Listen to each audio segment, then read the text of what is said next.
काय रोजच झालंय ना असं. किती तुम्ही त्रास आता होतोय. कुठे उभी राहाल आणि तुमचा काय त्रास आहे? हा, आम्ही सायन्स स्टेशनला उभे आहे. 312 बस नाही, टॅक्सी नाही, काय करायचं? दररोजचं पब्लिकला हा त्रास होतोय. मग त्या दिवशी टीसीला विचारते, टीसी होते ते म्हणतात तुम्ही ही लाईन आहे ना तिकडे उभे राहा. तिकडे उभे राहिलं तर साहेबांना आम्ही सांगू शकतो की गाडी पाठवा. तिकडे राहिलं काय आणि इकडे राहिलं काय एकच आहे ना.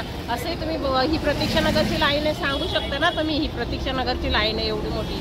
1-1 तास होते बस नाही भेटत आहे.